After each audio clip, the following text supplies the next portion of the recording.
कभी ये मुकदमा लगा दो, कभी वो मुकदमा लगा दो, ऐसी मतलब मुझे याद है, जब से मुझे याद है 3 मुकदमे तो मेरे सामने लड़े, कत्ल तक भी हुआ। तो परिवार दोनों मतलब वो बिकता गया जितना जमीन जायदाद थी, मगर उस पृष्ठभूमि से भी हम निकले। मगर वो बता ना जीन्स, वो बर्दाश्त का मादा हमको भी नहीं है। उस पेज में आती है जब समाज को देखते हैं, एक छोड़ा समाज के साथ हम मूक दर्शक बनकर नहीं जा सकते। यही कारण हुआ कि भारत लौटते ही, जैसा मैंने बताया, मुझे कोई खान की कमी नहीं, पीने की कमी, सब कुछ मेरे लिए अच्छी सुविधाएं थी। बच्चे मेरे 2 हैं, दोनों ऑफिसर हैं, मगर वो आज मुझसे नाराज रहते हैं, आप इस चक्कर में पड़ रहे हैं, इसे दिमाग करके। मैं बोला बेटा तुमको नहीं लग रहा, हमको लग रहा। हम जब इस मुकाम पर आए थे तो बड़ी प्रताड़ना और तमाम तरह के मतलब अभाव भी देखे थे, और उसके ऊपर से समाज की जो प्रताड़ना मिलती थी, पवन समाज की ओर से, तो हम उससे निकले और हम अपने समाज की व्यथा को भली बात समझते हैं कि अगर आज भी पूरी दुनिया जब इतनी आगे चली गई है विश्व में, और भारत में फिर उसी तरह का व्यवहार आज भी लोगों के साथ होता हो, लड़कियों के साथ बलात्कार होते हों, मंदिरों में ना घुसने दिया जाता हो, तमाम तरह की सामाजिक जो वो हैं वो आज भी हमारा पीछा नहीं छोड़ रहा है, तो हमें कुछ करना होगा। तो इस पृष्ठभूमि को देखते हुए जब हम यहाँ आए तो हमसे लोगों ने प्रश्न भी किया, कुछ अधिकारियों से हम मिले कि भाई तुम कहाँ चक्कर में पड़ रहे हो यार, तुम तो ठीक ठाक हो, आओ पियो ऐश करो मत करो। ये हमारे मतलब अधिकारियों की भी ऐसी प्रवृत्ति है, क्योंकि मैं रहता हूँ नोएडा में, मेरा मकान नोएडा में है, तो वो तमाम अधिकारी जिले जो DCS से IAS से रिटायर हुए हैं वहीं हैं। उनका एक ही काम है, सुबह टोपा लगाया और कुत्ते को दिया था, अपना कुत्ते को घुमा लाए और घुमा के अपने नहाए धोए, अखबार पर नहा दे, खाना खाए। तो वो हमको उन्होंने राय दी कहाँ चक्कर में पड़ रहे हो, तो अपना जिम में बोला भाई देखिए आप ठीक है, आप बैठिए, हमसे ये देखा नहीं जाता है, तो वहाँ कुछ भी हो। कुछ हम पार्टियों से भी मिले, हम आपसे बताएं, मगर हम जैसा व्यक्ति जो है पार्टी को पसंद नहीं, क्योंकि हम तो बड़ी साफ सुथरी और बड़ा बोल्डली जिसको कहते हैं उसके साथ बात करते हैं जाके, वो बात नेताओं को बर्दाश्त नहीं। चलो ठीक है कि हमें ना लो, मगर हमारे समाज का जो उत्पीड़न हो रहा है उसके प्रति तो आवाज उठाओ। आप देख रहे हैं आज कि हमारा एक ही मात्र मिशन था जो माननीय वरदान से हमने पैदा किया, एक ही मात्र दलितों की पार्टी, जिस पार्टी को मैं अपने पूरे सर्विस काल में 15 लाख रुपए मैं उस पार्टी को अपने पूरे जब से क्लास 1 अफसर बना था तब से दे चुका हूँ, क्योंकि अफसरों ने इस पार्टी को खड़ा किया। कभी 2 लाख दे दिया, कभी 3 लाख दे दिया, 5-5 लाख तक 1 लाख बात दिया। तो मैं एक दिन ऐसे ही बैठा हुआ कैलकुलेट कर रहा था, मैं बोला यार ये पैसा देने का फायदा क्या, ये लोग तो कुछ है ही नहीं मान रहे, ये तो ना किसी को पहचानते हैं ना कुछ करते हैं। और हम वो लोग हैं कि हमारे फादर ने रात में 50-50 किलोमीटर साइकिल चलाई होगी तमाम लोगों के साथ में, जो इसका प्रचार हो रहा था इस पार्टी, और हम पैसा भी देते रहे, और कोई मिलने की बात है बिना पैसे का भी कुछ दोगे किसको प्रमाण।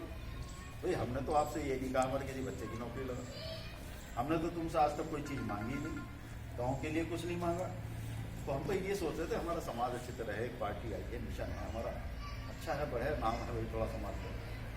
मगर अब सबसे ज़्यादा जो हमको व्यथा हो रही वो इस बात की हो रही है कि जिस मिशन को लेकर माननीय वरदान से राम चले, मिशन ही खत्म हो गया। आपने सुना होगा, आप भी बहुत से लोग हैं जानते होंगे कि तिलक तराजू और तलवार इनको मारो जूते चार, ये बिगिनिंग था, ये शुरुआत थी, क्योंकि हमारी जो विचारधारा थी वो अलग थी।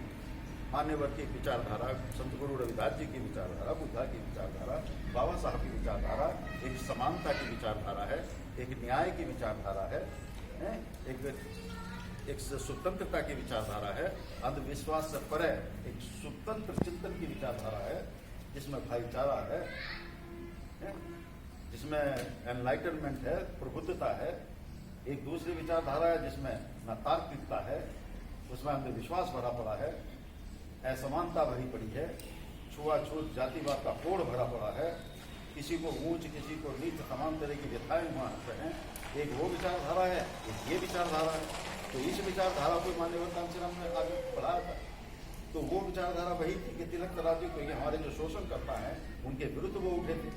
मंदिरों जैसी चीज़ों में उनका कोई कॉन्सेप्ट नहीं था। वो तो कहते थे समाज अगर शिक्षित बनेगा तो उसका सशक्तिकरण होगा, भाई शिक्षित रहेगा तो उसे रोजगार मिलेगा, जब रोजगार होगा तो वो अपने को भी स्वस्थ रखेगा, अपने परिवार को भी स्वस्थ रखेगा, तो पूरा समाज स्वस्थ होगा। ये अवधारणा थी उसके पीछे। मगर आज क्या हो रहा कि हम परशुराम का मंदिर बनाएंगे, एक कह रहा है कि हम विष्णु का मंदिर बनाएंगे। इसलिए तो मिशन नहीं बना था। मिशन तो हमारे लोगों को ये नई रोशनी देने के लिए बना था कि हम इन सब अंधविश्वासों से अलग होकर के एक नई दिशा की ओर बढ़ेंगे, जहां हमारे समाज का उत्थान होगा, विकास होगा, शिक्षा का प्रकाश आएगा और हम बलवती बनेंगे समाज में, हमारी सत्ता होगी, हम हुक्मरान बनेंगे। ये अवधारणा उनके पूरे दर्शन के पीछे, विचारधारा के पीछे थी।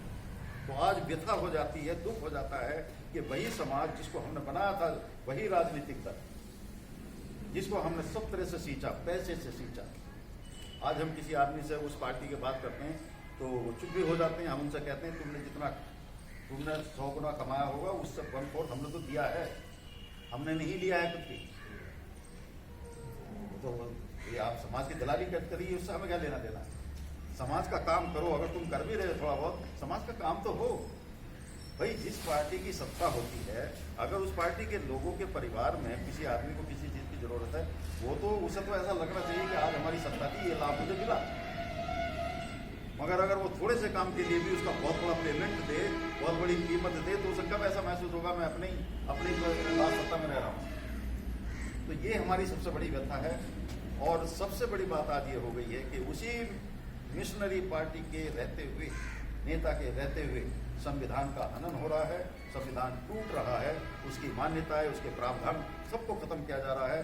शनय शनय सारा परिवेश परिवर्तित हो गया, पूरी राजनीति सब बदल चुकी है। और हमारे 131 MP बैठे हैं संसद के अंदर, 131 SC ST के और 105 MP बैकवर्ड क्लास के बैठे हैं। और इनके रहते, इनके मौजूद होते हुए भी संसद में कोई डिबेट नहीं होती और संविधान के प्रावधान चेंज हो जाते हैं। उसके अलावा इधर देखो, जब जैसी जगह में आते हैं, 1 मई के महीने में मैं बैठ गया लेकर के, पूरी घटना को रोज पढ़ता था। कोई दिन ऐसा नहीं पूरे मई का, अगर मैं आपको असत्य नहीं बोलता हूँ, मुझे ये आदत नहीं है, आप मई के पेपर उठा लो, कोई दिन ऐसा नहीं था जिसमें 2-4 बलात्कार दलित लड़की की नहीं हो रही थी और मत एक मर्डर नहीं हो रहा। मैं मई के महीने की बात कर रहा हूँ। और उस समय हमारी नेता बोलती है कि ब्राह्मणों का शोषण हो रहा है। इससे बड़ी त्रासदी और इससे बड़ी विडंबना इस समाज के लिए क्या हो सकती है कि जिसको आप लोगों ने अपने खून से, पसीने से सींचा, जिस मिशन को, उसकी नेता आज ये बोल रही है ब्राह्मणों का शोषण हो रहा है और दलित लड़कियों के साथ बलात्कार हो रहा है, एक उनकी जुबान निकली। तो क्या ये हमारा प्रतिनिधित्व कर रही है? बहुत सारी घटनाएं हैं ऐसी। तो ये किसका प्रतिनिधित्व हो गया? क्या आपको ब्राह्मणों ने मुख्यमंत्री बनाया था? किसने बनाया था? मतलब 5% आदमी ने आपको मुख्यमंत्री बना दिया और जो 23% दलित है उसका कुछ नहीं था। इन परिस्थितियों में, इस पृष्ठभूमि में मैंने सोचा और कई नेताओं से बात की, उनसे भी की, उनसे भी जाके फिर 5 लाख देख करके बात हुई। 1 घंटा नहीं, हम झूठ नहीं बोलते, आप रिकॉर्ड कर लीजिए। हम वो व्यक्ति हैं कि शान के साथ बोलेंगे और रिकॉर्ड करिए और बताइए कहीं भी जाकर और हमारे सामने कहते। तो ये तो इस समाज की प्रथा, ये क्या हो रहा है? समाज का शोषण नहीं हो रहा। हम पढ़े लिखे व्यक्ति जो पूरे जीवन में उसको अपने एक परिवार की तरह सींचते रहे हैं, तब भी ये बातें हो रही चलती। खैर वो एक अलग बात हो गई कि हमने व्यक्तिगत क्या किया। हमें तो समाज का तो कुछ बोलो, ये लगे तो सही हम लोगों के लिए, भाई हमारी जैसे भी है हमारी पार्टी अपनी जगह पर काम कर रही है। नहीं, वो भी नहीं, वो भी खत्म हो गया। तो परशुराम का मंदिर बनाना, विष्णु का मंदिर बनाना, या हम बात में तो लेकर नहीं चले। तो इस पृष्ठभूमि में मैंने सोचा, जैसा मैंने बताया, अधिकारियों से भी बात करी, उनके भी वही है कि यार बैठो, तुम्हें क्या लेना चाहिए। और राजनेताओं में जैसा आप जानते हैं कि साफ सुथरी बात करने वाले समाज के प्रति कमिटेड लोगों को भी जगह नहीं। तो फिर क्या करोगे? नेता आपकी सुनेगा नहीं, आप अपने उससे निकलेंगे नहीं, तो समाज का क्या होगा? तो इस बात को लेकर के इस भारतीय दलित जनता पार्टी का जन्म, दलित का मतलब होता है दमन। ये दमन से निकला हुआ शब्द है। आज हिंदुस्तान की 85% जनता किसी न किसी कारण से इसका दमन। सबसे मैंने पहले सबसे विद्यार्थियों की बात करूँ। ये यंग विद्यार्थी बैठे, देखिए पढ़ा कीजिए और विचार कीजिए कि क्या हो रहा है। ये सरकार जिस दिन से सत्ता में आई है, इन्होंने आते ही रेलवे की वैकेंसी निकाली। मैं वो बात करूंगा जो प्रैक्टिकल आपकी बात है। उधर की ये नेता पुलिस की बात जो परंपरागत नेता वो दूसरी फेंकते हैं, वो मैं आपको एक हकीकत बताऊंगा समझ। रेलवे में इन्होंने वैकेंसी निकाली 6 बार, और एक बार मुझे याद है 2 करोड़ कुछ लड़कों ने अप्लाई किया। एक बार की वैकेंसी की बात बता रहा हूँ। 6 बार वैकेंसी निकालने के बाद केवल इस सरकार ने एक एग्जाम दिया, और उनमें भी जिन बच्चों का चुनाव हो चुका था आज तक उनको अपॉइंटमेंट नहीं। 6 बार वैकेंसी कितनी निकली, लाखों वैकेंसी निकाली। आप ये भी जानते हैं कि एक बार अप्लाई करने के लिए कंप्यूटर पर जब बच्चा जाता है तो 1000-1200 रुपये अप्लाई करना ही है। 24,000 25,000 करोड़ रुपया इस सरकार ने केवल वैकेंसी निकाल के जो फीस ली जाती है एग्जाम की उसमें करेक्शन किया है। 25,000 करोड़ रुपए। तो विद्यार्थियों का कितना बड़ा शोषण हो रहा है, उनसे पैसा वसूली भी हो रही, रोजगार को। और इसमें हमारे कोई नेता, कोई ऐसा दलित नेता नहीं कि इसके प्रति आवाज उठाई, क्योंकि इसमें हमारे बच्चे ज़्यादा प्रताड़ित होते हैं क्योंकि उनके पास सीमित साधन होते हैं। बहुत सीमित साधनों से किसी तरह से वो उसको करते हैं, फीस भरते हैं, ये उससे तो वो करते हैं। मगर हम उनकी भी पीड़ा जानते हैं। भाई फिर तुम क्यों भक्त बने चल रहे हो उनका, जब तुम्हें रोजगार मिल रहा है, फिर किस बात की भक्ति कर रहे हो? वही काम इस सरकार ने तेल बेच के किया। पूरी दुनिया में तेल नीचे जा रहा है, इस तरह सरकार के आकर तेल ऊपर जा रहा है। गैस के दाम में भी यही किया। मतलब कुल मिलाकर 25 लाख करोड़ रुपए से ज्यादा इस सरकार ने बनाया पैसा, जो कि आज एक्सचेकर में होना चाहिए था, सरकारी हमारे तिजोरी में होना चाहिए था। वो ना हो के हुए इतना और हो गया है कि बजाय ग्रोथ होने के इकोनॉमी 0 से भी नीचे चली गई है, 0 माइनस में। मगर ये बातें नेताओं के दिमाग में नहीं घुसती, उन्हें तो कुछ दूसरे मुद्दे उठाने हैं बस, और इससे हमारा समाज प्रताड़ित होता है। भाई हमें तो अर्थतंत्र में भागीदारी चाहिए, और अर्थतंत्र अगर गिरता चला जाएगा तो हम तो यही तो वैसे ही पिछले हैं, वैसे ही हमारी माली हालत खराब है, तो हमें तो फिर और भी खराब हो जाएगा वहाँ। और इस सरकार का मंतव्य वही है कि लोगों की हालत इतनी पतली कर दो, इतना गिरा दो, इतना गरीब कर दो कि ना तो वो राजनीति के बारे में सोच सके, ना किसी जुलूस निकालने के बारे में सोच सके, ना किसी और मिशन के बारे में सोच सके। कमर तोड़। अब ये तो विद्यार्थियों के साथ करते हैं। उसके पहले लेबर लॉ इस देश के जो बाबा साहब ने फ्रेम किए थे 1948-47 में, जब वायसराय की काउंसिल में वो लेबर सेक्रेटरी हुआ करते थे, जैसे कि लेबर मिनिस्टर होता, वो सब इस सरकार ने, वो भी किस समय जब CIA उधर चल रहा था, उसके पहले लेबर लॉ बना कर दिया था कि जिससे लोगों का ध्यान ही ना जाए। आज आपको मालूम होगा, पता नहीं हमारे लोग कितने जानते हैं, पढ़ते कम पढ़ते हैं, उसमें विचार कम करते हैं, हो क्या रहा है। आज कानून ये बदल चुका है कि बाबा साहब ने किसी जमाने में 14 घंटे काम लेते थे, 14 से वो 8 घंटे काम पे उन्होंने लाए उस बात कि नहीं 8 घंटे से ज़्यादा कोई काम नहीं होगा, उसके ऊपर होगा तो वो क्या बोलते हैं ओवर टाइम जिसको कहते हैं वो मिलेगा। वो कॉन्सेप्ट खत्म हो गई है, वो अमेंड कर दिया, उसको संशोधित कर दिया। आज अगर कोई फैक्ट्री का मालिक किसी वर्कर को 14 घंटे भी काम करने के लिए कहेगा, वो करेगा, और वो उसके खिलाफ किसी न्यायालय में नहीं जा सकता। पहले वो न्यायालय जा सकता, आज वो और एक कानून बदल गया है कि कारखाने में किसी के चोट लग जाए, कोई मर जाए या अपंग हो जाए, तो उसके लिए प्रावधान था, कंपनसेशन मिलता था, मुआवजा मिलता था। अगर आज की तारीख में अगर वो ना दे तो आप किसी न्यायालय में नहीं जा सकते। उस समय मिनिमम वेजेस का वो था कि न्यूनतम मजदूरी कितनी होगी, आज वो चाहे कितनी दे, आप समझ पाओगे। तो ये सारे कानून बदल। तो जब वर्कर के श्रमिकों के कानून बन रहे थे तो किसान चुप थे, आज किसान पिट रहा है। एक एक वर्ग का नंबर आएगा, और हमें एक ही चिंता सताई जाती है कि इसमें सबसे ज़्यादा प्रताड़ित दलित वर्ग होगा, जब आने वाले समय में इनका कोई वैसी साथ नहीं देता। और हमारे पास ऐसे संसाधन भी नहीं हैं जैसे संसाधन किसानों के पास है। किसानों ने 2 महीने का आंदोलन खींच दिया क्योंकि उनके पास संपन्नता थी, खाने के लिए अन्न था, रहने के लिए ट्रैक्टर, रहना सब कुछ उन्होंने इंतजाम कर लिया। तो उन्होंने तो इतना सहन भी कर लिया, मार कितनी भी मार काट हुई, काफ़ी बहुत अन्याय हो गया, उनके साथ अन्याय हो रहा है। मगर हालत चूँकि मुल्क की ऐसी हो गई कि एक वर्ग पिटता है तो दूसरा वर्ग नहीं। क्यों हो रहा है? क्योंकि हम सब लोग वर्गों में, जातियों में, धर्मों में, इनमें सब बटे हैं। और ये जानबूझ के किया हुआ पूरा धंधा जो है एक ब्राह्मण का देश था। इस देश का जो है 15% आदमी वो चाहता है पूरे देश की धन दौलत संसाधन हमारे हाथ में देगी। अब उसका आपको देखने को मिल गया नतीजा कि जिस दिन से ये सरकार आई है, पूरे गुजरात के कुछ पूंजीपतियों के हाथ में पूरे देश की धन संपदा को इन्होंने भेज दिया। आपका रेलवे का निजीकरण हो गया, अदानी को चला गया, एयरपोर्ट का निजीकरण हो गया, लार्ज जगह बेच चुके हैं, पेट्रोलियम कंपनी, रिलायंस, अब और तो और LIC को बेचने का कोई ऐसा संगठन वो नहीं छोड़ा कि जिसको ये बेचना नहीं चाह रहे। जब ये सब कुछ बिक जाएगा, जब आपकी जमीन बिक जाएंगी, तो आपके पास केवल आपका पर्सनल व्यक्तिगत श्रम रह जाएगा और उस श्रम का कितना शोषण होगा इसकी आप कल्पना नहीं कर सकते।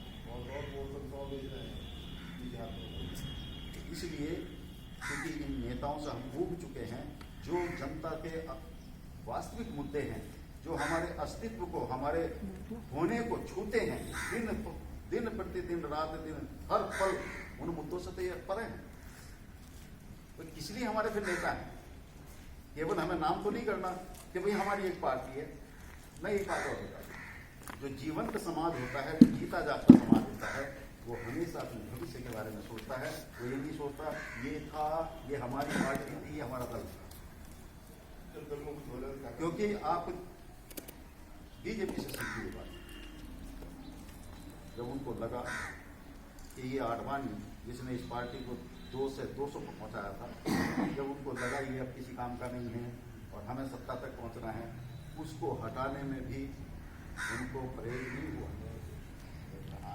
इसलिए जो जीवंत समाज होता है वो अभी सोचता है, और जो मरा हुआ समाज होता है वो लकीर का फकीर बन जाता है। हमारा भी ये करो भाई। और जब ऐसा हो जाता है समाज, तो उनका कोई भी नेता हो, उसे उनका शोषण करने का भरपूर मौका मिलता है कि इनकी भावनाओं से खेलो और जो इसमें ऐठना वो है। तो ये सारे दिमाग में, ये सारी बातें मेरे दिमाग में थी। मैंने सोचा कि मैं पढ़ा लिखा भी ठीक ठाक हूँ, एक गरिमापूर्ण पद पर ही रहा हूँ, तो मेरा कर्तव्य भी बनता समाज के प्रति कि कोई सुने या न सुने, मगर मुझे जाना चाहिए, उन लोगों के दिमाग में बताएं कि अगर मैं असत्य बोल रहा हूँ तो वो देखो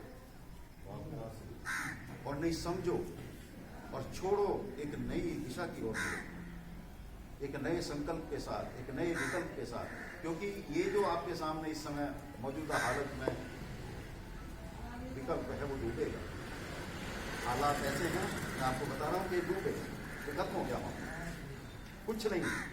तो हम नहीं चाहते कि हम अचानक ऐसी विपदा में फंस जाएं, ऐसी आपदा में फंस जाएं कि हमारा पूरा समाज नेतृत्व विहीन हो जाए। अब एक नेतृत्व था तो लगता था कोई हमारा वो करेगा। MP MLA तो पहले भी बनते थे, जब हमारी ये पार्टी नहीं बनी थी तब भी MP MLA बनते थे। तो क्या कोई बदलाव आया? आपको उस समय ये भावना बलवती हुई आपकी, जब आपकी सरकार बनी कि हाँ हम भी हुक्मरान बन सकते हैं। मगर उनके बनने के बाद कुछ काम कर जाती थी, आप एकदम से नहीं निकाल सकते हम, मगर वो वो अपने ही करे तो पानी कर दिया।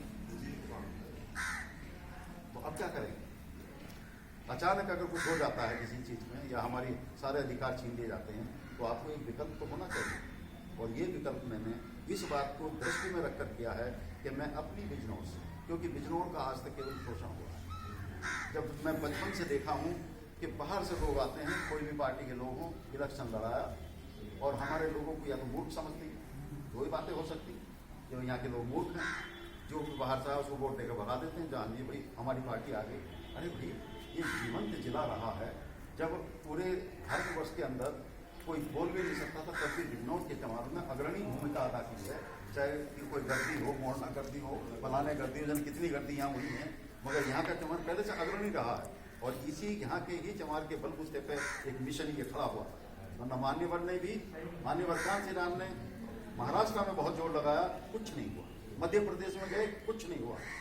इसमें भी आए उत्तर प्रदेश में, कुछ नहीं हुआ तो फिर शुरुआत हुई बिजनौर से। तो क्यों अपने आप को आप इतना नीचा गिरा रहे हैं कि किसी पार्टी के पीछे या किसी दूसरे आदमी के पीछे आप आंख बंद करके भगे चले जा रहे हैं? इसमें तो फिर हम नहीं कह सकते दूसरे आदमी कि इनका वो अंधभक्त है। हमें तो लगता है कि हम अंधभक्त हैं। तो इस मिशन को लेकर के, इस विजन को लेकर के मैंने इस पार्टी का गठन किया कि मैं बिजनौर से अपने जीवन काल में इतने नेता पैदा कर दूं, इतने नेता पैदा कर दूं कि वो केवल प्रदेश को नहीं, देश को भी नेतृत्व दे। ये मेरा विजन है। इस पार्टी का उद्देश्य ये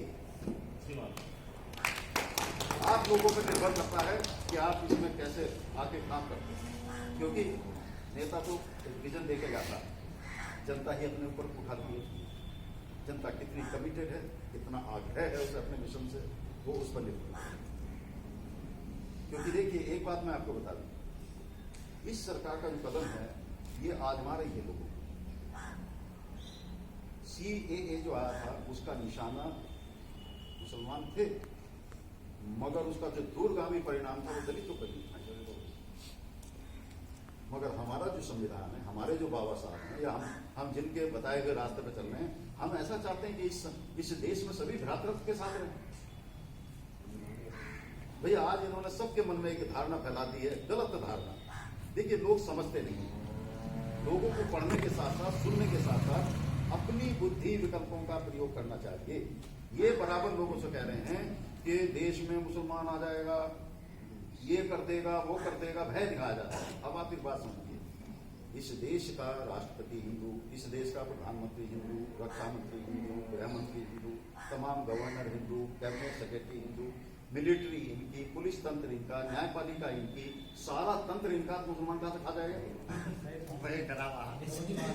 और वही वो कर रहा है, वो कहां से करेगा? वही बंगाल में कर रहे हैं, वही बंगाल में। अच्छा, दूसरे लोगों को भी तो सोचना चाहिए। अब एक बात में मैं और बता दूं, 700 वर्ष इस देश में मुस्लिम हुकूमत रही। जब उन्होंने उस समय अगर वो ऐसा करना चाहते तो उसी समय कर दिया होता। आपको 70 साल हजम नहीं हो रहे, आपको लग रहा है कि पता नहीं क्या हो गया। और जबकि सारा तंत्र आपके हाथ में है, ना दलितों को कुछ मिला, ना पिछड़ों को कुछ मिला, ना मुस्लिम को कुछ मिला, सारा तंत्र आपके हाथ में, तब भी लोगों को भय दिखाया जा रहा, ऐसा हो जाएगा। भाई हमारे अधिकार मुसलमानों तो नहीं छीने। आज भी हमारी बहू बेटियों की इज्जत मुसलमान तो नहीं खेलता, हमें मंदिर जाने से मुसलमान तो नहीं रोकता, हमें घोड़ी से हमारे दूल्हे को मुसलमान तो नहीं उतारता, अच्छे कपड़े पहनने से मुसलमान तो हमसे ईर्ष्या नहीं करता, हम अच्छी गाड़ी ले लें तब भी हमसे मुसलमान ईर्ष्या नहीं करता। हमसे तो ईर्ष्या एक ब्राह्मण करता है, ठाकुर करता है, आप लोग करते हैं।